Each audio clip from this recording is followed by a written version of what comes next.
ಈ ಕವಿತೆ ಭಾಷೆ ಇದೆಯಲ್ಲ, ಕವಿತೆ ಭಾಷೆ ಅನ್ನೋದು ಅದನ್ನ ನೀವು ಯಾವುದೇ ಪ್ರಕಾರದಲ್ಲಿ ಹೇಳಬೇಕು ಅಂತ ಹೇಳಿದ್ರು ಅದು ಮೂಲವಾಗಿ ಹೋಗಿ ನಿಂತ್ಕೊಳ್ಳೋದು ಒಂದು ನೋವು ಅಂದ್ರೆ ಪೈನ್ ಭಾವಾರ್ಥಕ್ಕೆ ಹೋಗಿ ನಿಂತ್ಕೊಳ್ಳುತ್ತೆ.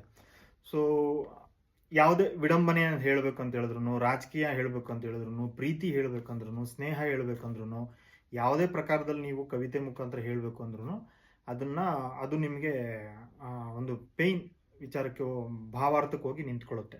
ಇದು ನನ್ನ ಅನುಭವಕ್ಕೂ ಬಂದಿದೆ. ಗದ್ಯದಲ್ಲಿ ಆ ಥರ ಬರೋದಿಲ್ಲ. ಗದ್ಯದಲ್ಲಿ ಯಾವಾಗ ಹೇಳ್ಬೋದು ಅಂದರೆ ಈ ಎಲ್ಲ ಪ್ರಕಾರಗಳನ್ನು ನಾವು ನೇರವಾದ ಭಾಷೆಯಲ್ಲಿ ಹೇಳ್ಬಿಡ್ಬೋದು. ಸೊ ಯಾವುದೇ ಒಂದು ಈಗ ಅವನು ಬರ್ತಾನೆ ಹಿಂಗೆ ಈಗ ABC XYZ ಅಂತೆಲ್ಲ ನಾವು ಬಿಡಿಸಿ ಬಿಡಿಸಿ ಹೇಳ್ಬಿಡ್ತೀವಿ. ಆದರೆ ಪದ್ಯದಲ್ಲಿ ಹಂಗೆ ಬರೋದಿಲ್ಲ. ಪದ್ಯ ಸೊ ಅದನ್ನೆಲ್ಲನೂ ಒಳಗೊಟ್ಟು ಒಂದು ನೋವಿನ ಮುಖಾಂತರ ಹೊರಹೊಮ್ಮುತ್ತೆ. ಸೊ ಅದ್ರ ಬೇಸ್ ನೋವು ಅಂತ ಹೇಳಕ್ ಬಂದೆ. ಸೊ ಇದನ್ನ ಯಾಕೆ ಹೇಳ್ತಾ ಇದ್ದೀನಿ ಅಂತ ಹೇಳಿದ್ರೆ, ಇದನ್ನು ಮೀರಿ ಇನ್ನೊಂದು ಪ್ರಕಾರ ಇದೆ. ಸೊ ಅದು ಜಪಾನಲ್ಲಿ ತುಂಬಾ ಫೇಮಸ್. ನೋಡಿ, ನಾನು ಜಪಾನಲ್ಲಿ ಒಂದು ಕಾವ್ಯದ ಪ್ರಕಾರ ಇದು ಹೈಕು ಅಂತ. ಸೊ ಈ ಭಾಷೋ ಹೈಕು ನಮ್ಮ ಕನ್ನಡಕ್ಕೆ ಬಂದಿದೆ, ಮುಂಚೆ ಬಂದಿರ್ಬೋದು. ಬಟ್ ಇತ್ತೀಚೆಗೆ ಬಂದಿರೋದ್ರಲ್ಲಿ ಈ ರವೀಂದ್ರನಾಥ್ ಅವರು ಕನ್ನಡಕ್ಕೆ ತಂದಿರುವಂಥ ಭಾಷೋ ಹೈಕು.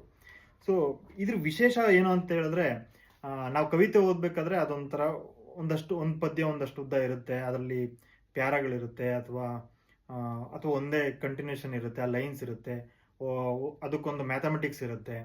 ಸೊ ಅದನ್ನ ಕಟ್ತಾರೆ, ಅದನ್ನ ಯಾವ ರೀತಿ ಕಟ್ಟಬೇಕು, ಮತ್ತು ಶುರು ಹೆಂಗೆ, ಎಂಡ್ ಹೆಂಗೆ, ಮಧ್ಯದಲ್ಲಿ ಏನಿರುತ್ತೆ. ಸೊ ಈ ಥರದ್ದು ಏನೇನೋ ಒಂದು ರೂಲ್ಸ್ ಫಾರ್ಮುಲಾಸ್ ಎಲ್ಲ ಹಾಕೊಂಡು ಬರೀತಾರೆ. ಸೊ ಅವಾಗ ಕವಿತೆ ನಾವು ಓದ್ತಾ ಅದೊಂದು ವಿಶೇಷವಾಗಿ ನಮ್ಮೊಳಗೆ ಬೇರೆ ಬೇರೆ ಭಾವಗಳನ್ನ ಹುಟ್ಟಾಕ್ತಾ ಇರುತ್ತೆ. ಆದರೆ ಹಾಯ್ಕು ವಿಶೇಷ ಏನಪ್ಪ ಅಂತ ಹೇಳಿದ್ರೆ, ಇದರಲ್ಲಿ ನಿಮ್ಗೆ ಸಿಗೋದು ಬರೀ ಭಾಳ ಚಿಕ್ಕ ಚಿಕ್ಕ ಲೈನ್ಸ್. ನೋಡಿ, ಬರೀ ಮೂರೇ ಲೈನ್ಸ್ ಇರುತ್ತೆ, ಭಾಳ ಚಿಕ್ಕದಾಗಿರುತ್ತೆ. ಬಟ್ ಇದು ನಾನು ಓದಬೇಕಾದ್ರೆ ಹೆಂಗಿದು ಯಾವ ಥರ ಓದ್ಬೋದು ಅಂತ ಅಂದ್ಕೊಂಡೆ. ಬಟ್ ನಿಜ ಹೇಳ್ತೀನಿ, ಕವಿತೆಗಿಂತ ಇದು ಭಾಳಷ್ಟು ಇನ್ನೂ ಹತ್ತಿರವಾಗುತ್ತೆ. ನೋಡಿ, ಒಂದು 2-3 ನಿಮಗೆ ಪರಿಚಯ ಮಾಡಲಿಕ್ಕೆ ಹೇಳ್ತೀನಿ. ಮತ್ತು ಈ ಚಿಕ್ಕ ಚಿಕ್ಕ 3 ಲೈನ್ ಇರುತ್ತಲ್ಲ, ಇದನ್ನು ನೀವು ಒಂದು 3-4 ಥರ ಓದ್ಬೋದು. ಸಖತ್ ಕಿಕ್ ಕೊಡುತ್ತೆ ಇದರಲ್ಲಿ. ನೋಡಿ, ಗಾಯ ಮುಟ್ಟಲು ಬಾಗಿದೆ ಒಂದು ವಿಲ್ಲೋ ಮರ. ಇದು ನೀವು ಹಿಂಗೂ ಹೇಳ್ಬೋದು, ಗಾಯ ಮುಟ್ಟಲು ಬಾಗಿದೆ ಒಂದು ವಿಲ್ಲೋ ಮರ. ಗಾಯ ಮುಟ್ಟಲು ಬಾಗಿದೆ ಒಂದು ವಿಲ್ಲೋ ಮರ.